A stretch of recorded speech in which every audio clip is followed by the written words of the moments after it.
Semua orang mau sukses. Lo juga pastinya mau sukses. Tapi lo tahu nggak, apa sih sebenarnya yang membedakan orang yang sukses sama yang gagal? Lo pasti pernah dengar nih cerita-cerita kayak gini. Ada orang yang tadinya merana banget nih ya, terus tiba-tiba jadi miliuner. Tapi ya lo pastinya nggak harus jadi merana dulu dong buat jadi seorang miliuner. Ya buktinya ada aja gitu orang yang dari sananya biasa aja atau emang punya orang tua kaya gitu terus jadi miliuner, naik gitu harganya. Ya ada juga yang kayak gitu. Tapi lo juga pasti pernah dengar cerita sebaliknya. Ada orang kaya terus somehow akhirnya hidup sederhana. Dan ada juga orang yang ya udah sederhana-sederhana aja gitu hidupnya dari awal sampai akhir. Dan ketika kita ngomongin soal sukses, kesuksesan, kayaknya emang gak pernah ada yang benar-benar ngejelasin selain dengan cara yang benar-benar fake, kalau menurut gue sendiri.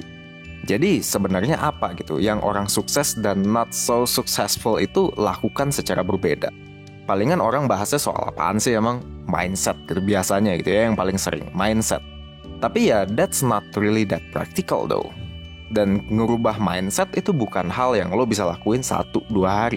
Padahal kalau misalnya lo ambis dan lo pengen sukses, ya lo mesti tahu gitu apa yang benar-benar ngebedain dua kelompok ini supaya lo bisa adopt gitu karakteristiknya. Supaya juga lo bisa tepat milih pergaulan. Supaya perilaku lo itu jadinya ada tujuannya gitu, nggak ngasal. Nah, oke, jadi hari ini lo akan belajar soal perbedaan antara orang sukses dan yang nggak sukses-sukses amat. Supaya lo bisa adopsi perilaku-perilaku pentingnya dan makin sukses dan kece pastinya ke depannya. Video ini gue bagi ke 2 part. Yang pertama, kita akan bahas karakteristiknya dulu, dari yang basic sampai yang cukup spesifik. Dan nanti di part 2, kita akan bahas soal langkah-langkah yang lo bisa lakuin buat adopsi karakteristiknya. Dan disclaimer, gue butuh kasih disclaimer, lo mesti siap-siap. Karena gue yakin banget nggak semua orang akan senang sama faktanya.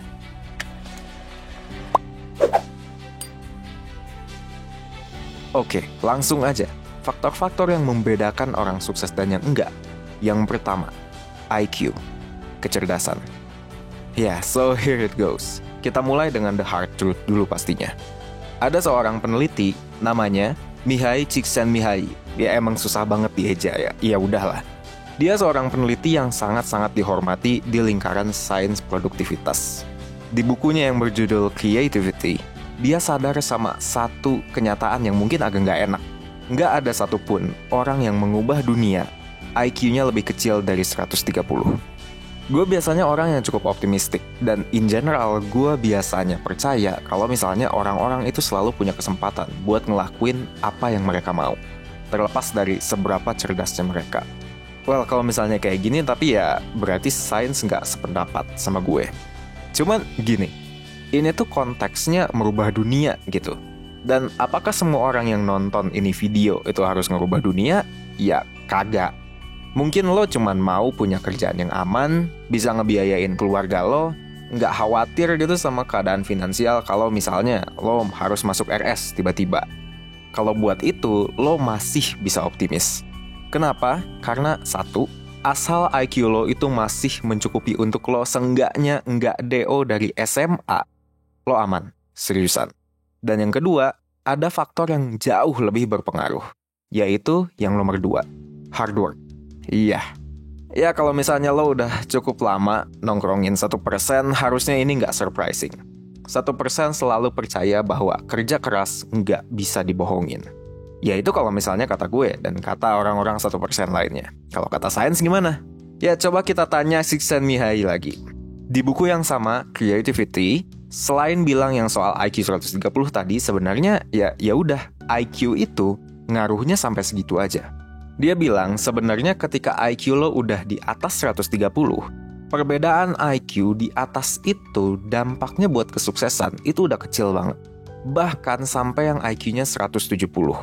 Jadi, kesuksesan antara orang yang IQ-nya 130 sama let's say 150 itu dikit, itu kecil bedanya. Faktornya itu bukan IQ lagi kalau misalnya IQ-nya udah di atas 130. Yang ngaruh apa kalau misalnya udah sampai situ? Hard work. Gini. Lo coba ingat Einstein. Biasanya Einstein disebut sebagai salah satu orang yang paling pintar di dunia. Dan dia mengubah dunia gitu, nggak bisa dipungkiri. Tapi Yang lo harus pikir adalah dia bisa mengubah dunia bukan cuma karena dia punya estimated IQ 160. Ada elemen hard work-nya juga di sana yang lo nggak bisa pungkiri. Jadi kalau misalnya nih, lo cukup gifted, misalnya IQ lo 130 lebih, ya apa yang membedakan chance lo sama Einstein ngerubah dunia itu bukan lagi IQ, it's hard work. Tapi nggak cuma di situ doang. Penelitian dari Jeffrey Pfeffer, profesor di Stanford University bilang bahwa untuk orang-orang sukses, kerja 8 jam satu hari, 5 hari seminggu itu nggak cukup. Ini mungkin agak mengkhawatirkan buat sebagian orang. Tapi untuk orang-orang yang di atas sana, yang lagi ada di puncak kesuksesannya mereka, kerja 60-65 jam seminggu, itu berarti sekitar 10 jam satu hari, 6 hari seminggu. Itu nggak asing. Dan ini juga di-approve sama profesor di Harvard, John Kotter. Nah, ini sebenarnya adalah salah satu hal yang nggak bisa dipungkiri banget. If you aim really high, there will be consequences. There will be sacrifices. Oke, itu yang nomor 2. Yang ketiga, signature strength. Di psikologi, ada sesuatu yang disebut sebagai signature strength. Ini konsep sederhana sebenarnya. Signature strength ini adalah hal unik yang seorang individu bisa lakuin dengan baik. Udah banyak banget penelitian psikologi yang nunjukin bahwa bekerja mengikuti signature strength-nya lo, itu akan membuat lo jauh lebih produktif. Bukan cuma itu doang, tapi juga ngurangin stres, bahkan sampai berkorelasi sama panjang umur. Dan juga bonusnya ini ngebuat lo lebih bahagia. Jam kerja yang tadi gue sebut di poin sebelumnya, itu lo nggak akan keberatan buat tambahin itu. Kalau misalnya lo melakukan pekerjaan yang sesuai sama signature strength lo. Malah itu akan jauh lebih gampang untuk lo lakukan. Bahkan mungkin lo akan mau nambah. Dan apa yang terjadi kalau misalnya tiba-tiba ada kerjaan yang lo nggak suka misalnya? Nah, biasanya orang-orang yang chance suksesnya itu gede, mereka akan delegasiin ke orang yang lebih mampu. Atau kalau nggak bisa, mereka akan belajar secukupnya, kerjain, terus kembali lagi ke pekerjaan yang sesuai sama signature strength-nya mereka. Nah, signature strength ini emang sebuah karakteristik khusus gitu. Tapi di penelitian-penelitian yang ngungkit soal signature strength, kadang-kadang ada satu hal yang diungkit lagi, yaitu soal optimal productivity factors. Apaan lagi nih? Nih, optimal productivity factors ini adalah faktor-faktor di diri seorang yang punya sumbangsih ke seberapa produktifnya orang itu. Misalnya nih, faktor yang paling mempengaruhi produktivitas lo itu misalnya waktu. Karena lo paling nyala itu pas malam misalnya. Atau mungkin lo baru bisa produktif kalau misalnya lo lagi sendiri, kayak gitu misalnya. Itu faktor. Dan disinilah ini menjadi menarik.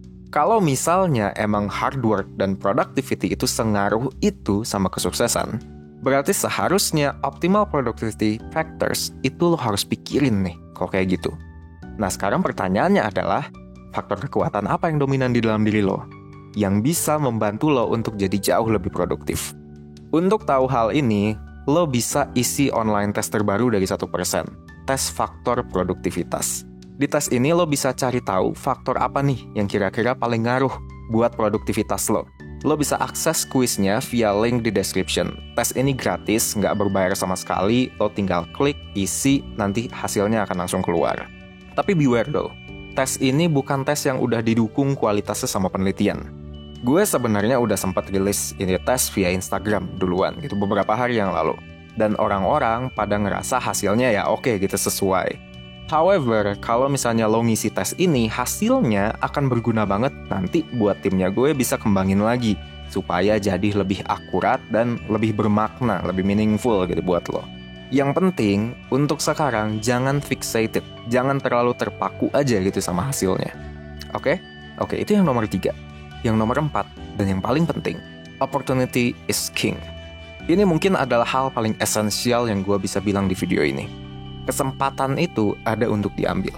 Dan kalau lo nggak ngambil kesempatan bagus, lo bisa jadi baru aja ngebuang jutaan dolar. Tapi Vic, bukannya ini obvious ya? Mungkin lo mikir, ya lo ngapain gitu usaha kalau misalnya nggak ada kesempatan? Iya gitu, mungkin menurut lo kayak gitu.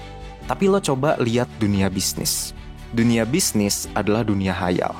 Kenapa gue bilang kayak gitu?